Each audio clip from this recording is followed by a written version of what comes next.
Thank you, Honorable Speaker. I beg to give notice to the following motion, that taking into consideration the findings of the Committee on Appointments in its fourth report on the approval hearings of nominees for appointment as Cabinet Secretaries, laid on the table of the House on Thursday, 16 January 2025, and pursuant to the provisions of Article 152(2) of the Constitution and Section 3 and 8 of the Public Appointments Parliamentary Approval Act, Cap 7F.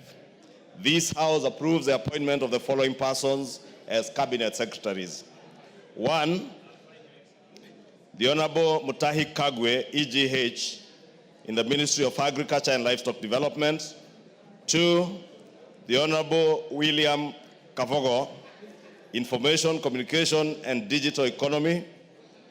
3, the Honorable Lee Kenyanjui, in the Ministry of Investments, Trade and Industry. Thank you, Honorable Speaker. Thank you, Majority Leader.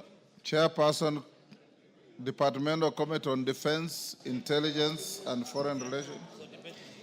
Honorable Speaker, I beg to give notice of the following motion, that taking into consideration the findings of the Departmental Committee on Defense, Intelligence and Foreign Relations in its report on the vetting of the nominees for appointment as Ambassador, Permanent Representatives and Consul General, laid on the table of the House on Thursday, 16th January 2025, and pursuant to the provisions of Article 132C of the Constitution, Section 22 of the Foreign Service Act, Cap 18, 185E, and Section 3 and 8 of the Public Appointments Parliamentary Approval Act, Cap 7F.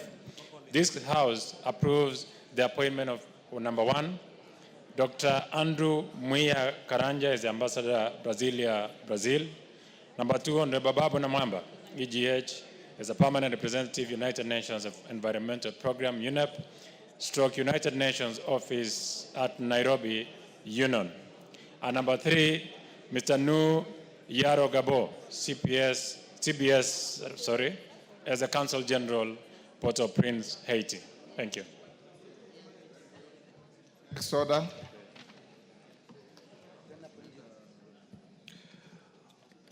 Order number 7, questions and statements.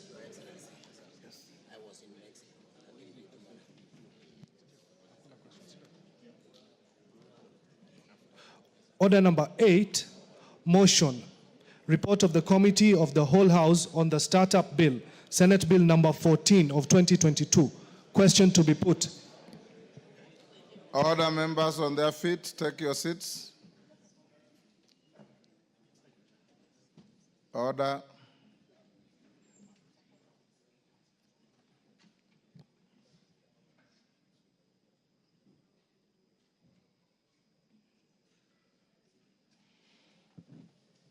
Honorable members, I'm satisfied there's quorum to put question at order number 8, which is that this House do agree with the report of the Committee of the Whole House on its consideration of the Startup Bill, Senate Bill number 14 of 2022, up to clause 27, and seek leave to sit again. As members of that opinion say aye. Aye.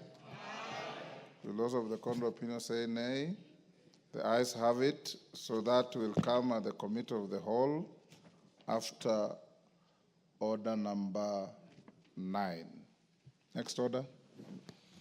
Order number 9, special motion. Consideration of nominees for appointment to the Salaries and Remuneration Commission. Committee on Labor.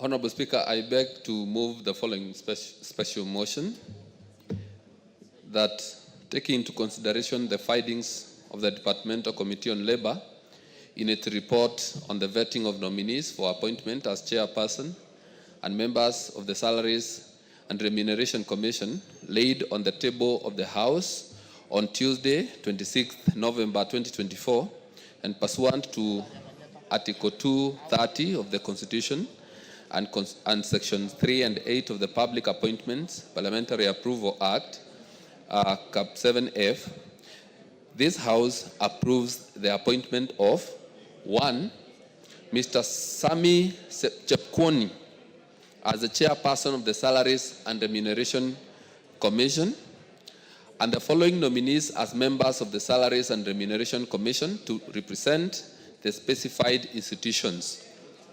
1. Major General Retired Martin Kizito Ongonyi, CBS, as nominee of the Defense Council. 2. Mr. Mohammed Aden Abdi, as a nominee of the Senate on behalf of the county government. 3. Ms. Jane Kataka Jagi, as a nominee of the Teacher Service Commission. 4. Dr. Gilda Odera, as a nominee of the Federation of Kenya Employers, FKE. 5. Dr. Geoffrey Apollo Omondi, as a nominee of the Central Organization of Trade Union, COTU. And 6. Mr. Leonid Ashindu, as a nominee of the Association of Professional Societies in East Africa, APSEA. And Honorable Speaker, in considering the nominees' appointments, the committees scrutinized the procedure used to select the nominees, the constitution and statutory requirements relating to the office in question, and the nominees' suitability for the proposed appointments, focusing on whether nominees' abilities, experience, and qualities meet the requirements of the said office.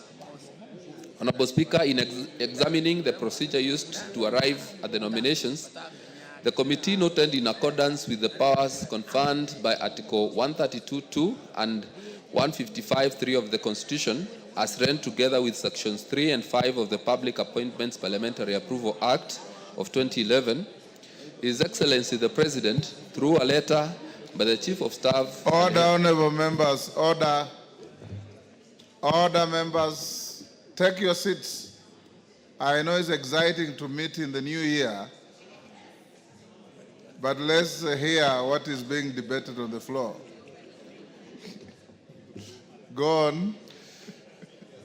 So, Honorable Speaker, in examining the procedure used to arrive at the nominations, the committee noted that in accordance with the powers conferred by Article 132(2) and 155(3) of the Constitution, as read together with Sections 3 and 5 of the Public Appointments Parliamentary Approval Act of 2011, His Excellency the President, through a letter by the Chief of Staff and Head of Public Service, reference number, EOP, dated Monday, November 2024, forwarded to the Speaker of the National Assembly a notification of presidential action nominating Mr. Sami Chepkwony as chairperson, and others as follows: Major General Retired Martin Kizito, Mohammed Aden Abdi, Jane Kataka Njage, Gilda Odera, nominee of the Federation of Kenya Employers. 5, Geoffrey Apollo Omondi, Doctor. Then 6, Mr. Leonid Ashindu of APSEA. So, Honorable Speaker, the committee held its sittings and discussed widely, vetted these nominees, and made observations on their suitability. And the suitability of the nominees was assessed after scrutiny of their background, academic credentials and professional qualifications, and work experience, personal integrity, as well as their performance during the approval hearing conducted on the 22nd of November 2024. And these are some of the observations we made, Honorable Speaker, that all the nominees are Kenyan citizens and do not hold dual citizenship. Then all the nominees presented the academic credentials and professional certificates during the approval and demonstrated their suitability. Then 3, none of the nominees held office in any political party. Then 4, none of the nominees had been dismissed from office under Article 75 of the Constitution. Then 5, the nominees meet the requirements of Chapter 6 of the Constitution on leadership and integrity, having obtained clearance from ESCC, KRA, DCI, and Office of the Registrar of Political Parties, ORPP, and also the Higher Education Loans Board. Then also, the nominees demonstrated an impressive grasp of topical, administrative, and technical issues touching on the office of the chairperson and members of SRC, and that they have requisite abilities, qualifications, and experience to serve in these offices. So, Honorable Speaker, for this reason, on behalf of the Departmental Committee on Labor, I am proud to move this special motion and thank the honorable members of my committee who sat through with me as we discussed all this. And therefore, Honorable Speaker, I am proud to move this special motion on the consideration of the nominees for the appointment of chairperson and members of the SRC, Salaries and Remuneration Commission. And I beg to move and now request the Honorable Lilian Sioi to second. Thank you, Honorable Speaker. Member for Trans Nzoia. Give her the mic.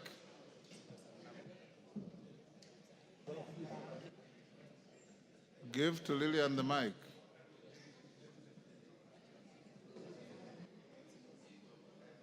Clark, what's the problem?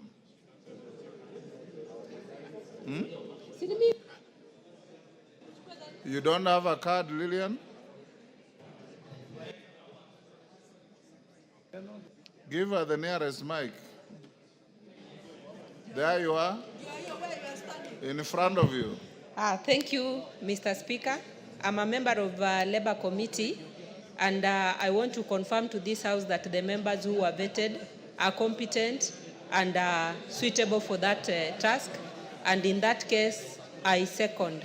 Thank you, Mr. Speaker. Thank you. Members on their feet, take your seats. Commissioner Makau, take your seat.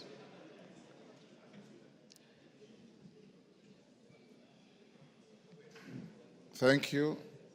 Honorable members, I now propose the question at order number 9, which is that taking into consideration the findings of the Departmental Committee on Labor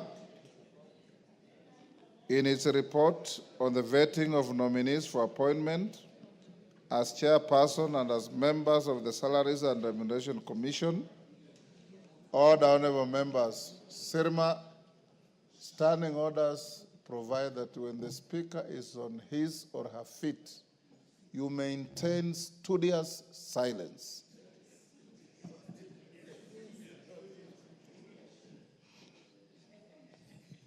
Let me repeat now.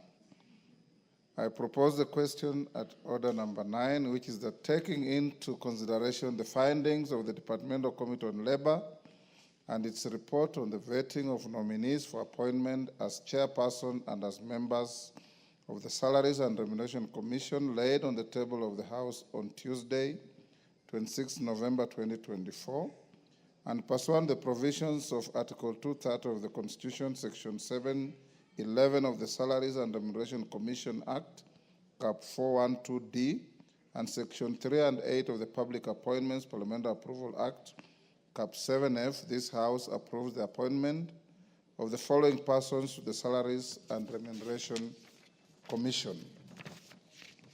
1, Sami Chepkwony, Chairperson. 2, Major General Retired Martin Kizito Ong'oi, CBS, Member nominated by the Defense Council. 3, Mr. Mohammed Aden Abdi, Member nominated by the Senate on behalf of county governments.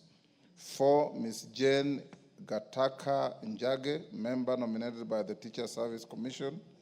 5, Dr. Gilda Odera, Member nominated by an umbrella body representing employees. 6, Dr. Geoffrey Apollo Omondi, Member nominated by an umbrella body representing trade unions. And 7, Mr. Leonid Ashindu, Member nominated by a joint forum of professional bodies.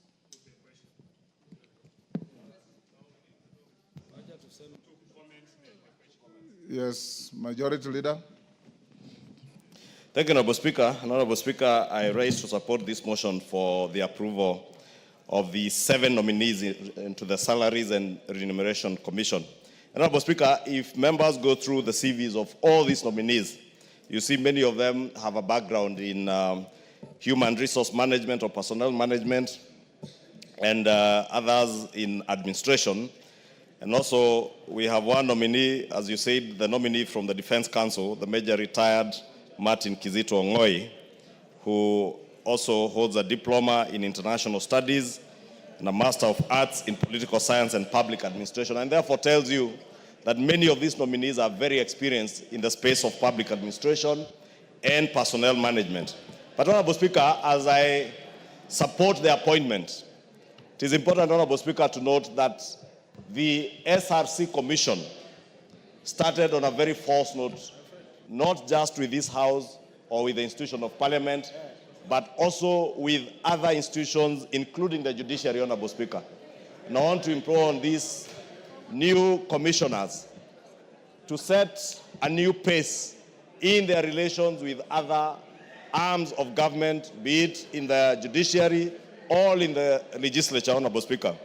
This commission, Honorable Speaker, if you can protect me from the very loud consultations. Order, honorable members. Order. CNN, order. You come from the same direction. I'm sure you could have talked as you are coming here. Order, let's listen to one another. Thank you, Honorable Speaker. It's probably because I didn't say Happy New Year to all the members. And let me take this opportunity to say a happy 2025 to all the members as I welcome them back to this special sitting. And also thank them for showing up in their numbers, at least within the first 2 weeks of the year. That, Honorable Speaker, tells you the dedication and commitment of these members. And even the members of the Labour Committee and the Committee on Appointments, which you chair, which took time during the recess to vet both these SRC members and the cabinet nominees. Order, honorable members. Who is the convener of that illegal Kamkunji? Go on. Thank you, Honorable Speaker. Unfortunately, it is the leader of the minority and deputy leader of the majority of the broad-based government, the Honorable Junet Mohammed. Honorable Speaker, I was saying the SRC Commission had started on a false note since its inception after the 2010 Constitution. And I was saying I pray and hope that this new commission and these 7 commissioners will work in consultation with other arms of government so that they do not work as a commission that's working in competition with other arms of government, and especially the judiciary, the legislature, and even other players in the executive, Honorable Speaker. Honorable Speaker, I want to believe that this being a new commission, they will work in a consultative manner. Because, Honorable Speaker, we had a very populist commission before this one. And I want to encourage the new commissioners not to fall into the trap of playing to the gallery. Honorable Speaker, you remember during the Gen Z protests mid last year, the former commission published a gazette notice that they were increasing the pay of members of parliament by some, was it 9,000 or 7,000 shillings? And it is the normal increments, Honorable Speaker, that come, I think, every 2 years. But, Honorable Speaker, the timing and the gazettement of that gazette notice was very suspect. And all they intended to do was to play populist politics, play to the gallery, and continue to poison Kenyans against members of parliament. Honorable Speaker, these members of parliament work, and they have a lot of work that they do both in the House and outside the House, and nobody should demonize them on account of their work. 349 members and another 67 members elected in the Senate, Honorable Speaker, out of 45 million Kenyans to serve the nation, Honorable Speaker, also deserve to be paid. Honorable Speaker, SRC must therefore be cognizant that they are working to balance both public interest, but also not to demonize people in other institutions, Honorable Speaker. I know the judiciary, members of the judiciary, because I've had occasion to engage with members of the judiciary, have suffered the same fate as members of parliament, Honorable Speaker.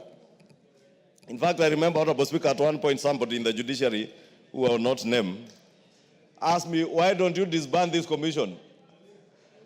And I'm sure, Honorable Speaker, if it was disbanded, very many people, even in the judiciary, would be happy. But, Honorable Speaker, we want the commission to stay because we want a balance in how we conduct our public affairs, especially in matters to do with personnel management, remuneration of public officers, but it must be done in a measured way, in a balanced way, balancing the resources we have, but also the needs of the public service officers who are serving the people of Kenya, Honorable Speaker. Honorable Speaker, if we do not balance the needs of public servants, Honorable Speaker, then we kill not just the aspirations of young people who are joining the public service, but we also make it impossible, Honorable Speaker, for those who are already in the public service to grow as persons. And therefore, Honorable Speaker, I want to ask this commission, this new commission as they come into office, to engage other stakeholders. And I'm told by the chair of the committee, when they engage with all these individual commissioners as we are vetting them, they did commit that they will work in a consultative manner, they will engage stakeholders, and by the time they make decisions, they will make decisions that are out of a consultative process. And I want to congratulate them and support their approval, Honorable Speaker, and therefore beg to support this motion. Thank you. Thank you, Junet. Thank you, Mr. Speaker. Mr. Speaker, I stand to support this motion for the approval of the commissioners of the Salary and Remuneration Commission. Mr. Speaker, these are the new commissions that came through the new constitution. And Mr. Speaker, I can see the proposal that has been brought to the House is the commission consists of members of high integrity, people whom I believe can do this work, Kenyans who are qualified, people who have worked in other sectors in the country, Mr. Speaker, who have been put together so that they can help this country deal with the issue of wage bill, Mr. Speaker. But Mr. Speaker, the funny thing about this commission, and I've been here since the inception when this commission came into place, Mr. Speaker, there's a misconception that they think this commission was created purposely to fight politicians, Mr. Speaker. Somebody has misadvised them. Somebody has misguided them, Mr. Speaker. You will see, once they are approved by this House, Mr. Speaker, the first war they will start with is Parliament, Mr. Speaker. I don't know who has misadvised them. They are supposed to look at the remuneration and the earnings of all sectors in the public service and in all state officers, Mr. Speaker. Mr. Speaker, I think it is juicy, it's into the public when you deal with politicians. You know, you demonize them, you tell them they want to earn more than what they deserve, I don't know what. Mr. Speaker, this commission should start on a new slate, Mr. Speaker, and look at the issue of wage bill and remuneration of public service holistically, Mr. Speaker. One of, Mr. Speaker, the issues that they're supposed to do is to harmonize the public service wage bill, Mr. Speaker. But, Mr. Speaker, you will see, you know, at the end, when Parliament is closed in August 2027, when people are going to the election, that's when you see the Commission publishing a Gazette notice saying that the salary of a member of Parliament has been reduced to 50,000. If they want to do that, let them do it now, so that the people who want to apply for the jobs of being a member of Parliament can decide in the August 2027 whether they want to go for that job or they don't want to go for that job. Don't wait until Parliament is closed. Why should you do that mischievously? Just advertise now that this is the salary that is commensurate with a member of Parliament. Then the people who intend to contest for these positions in 2027 can make up their mind early enough. Because there are people who are leaders in the corporate sector, who are earning way above members of Parliament, who will want to come to this House.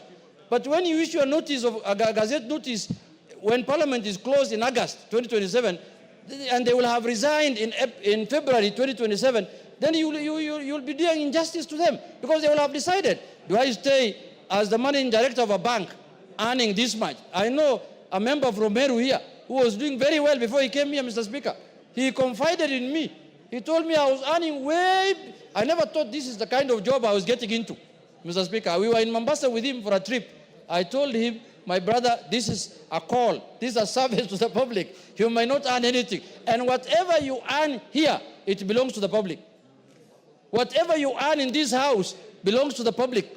You have to return it back in form of health care, in form of education, in form of bursary, in form of transport, in form of wedding expenses, in form of burial expenses. Mr. Speaker, nobody spends any money he earns in Parliament on his own family or on his own personal use, Mr. Speaker.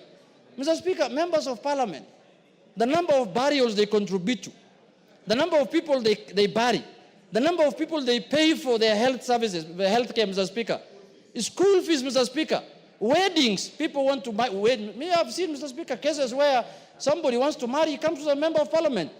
Maternity, somebody tells you, my wife has given birth, she's in the ward, I don't have money to pay for the... You have to pay, Mr. Speaker, you have no choice.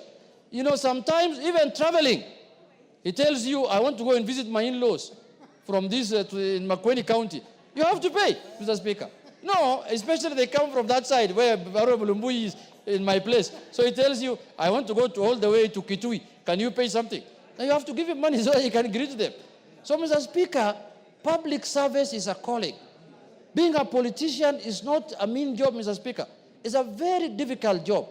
But anybody who's outside it thinks it's a walk in the park. He thinks, you know, when they see you, the most prestigious thing you see with a member of Parliament is when his escort opens for him the door. People think that is the most important thing in the most of Parliament. That's what they see. Mr. Speaker, it's a very, very daunting task. It's a job that is not a joke, Mr. Speaker. You have to think of your constituents. You have to think of Kenyans. You have to make sure you pass the right laws here. You have to be present when those laws are being passed. You have to make sure that services are provided to your constituents, Mr. Speaker. And then now the Salary and Remuneration Commission thinks that, oh, these are just jokers, a bunch of jokers who have just sat somewhere in an afternoon in a air conditioned hall where they just talk and say anything they want. No, Mr. Speaker. You wait until the next election arrives. You will see every constituency will have over 20 aspirants. If the job is that useless, why are people going for? Why can't you leave the one who's there just to continue? It shows you how important this work is. So I want to urge the Salary and Remuneration Commissioners, if they are approved by this House, to look at things holistically. Let them not be duped that if you deal with politicians, is when Kenyans take you serious. You are mistaken, my brothers and sisters. You are mistaken. So, but in spite of all that, I want to ask the House that we also need SRC Commission as a commission, because they are doing a very important constitutional duty, Mr. Speaker. Because, you know, the disparities in the wage bill, the disparities in the remuneration in this country, Mr. Speaker, must be harmonized. The low-cadre person must feel that he's doing a good service and is being given a good remuneration as the highest person paid, Mr. Speaker.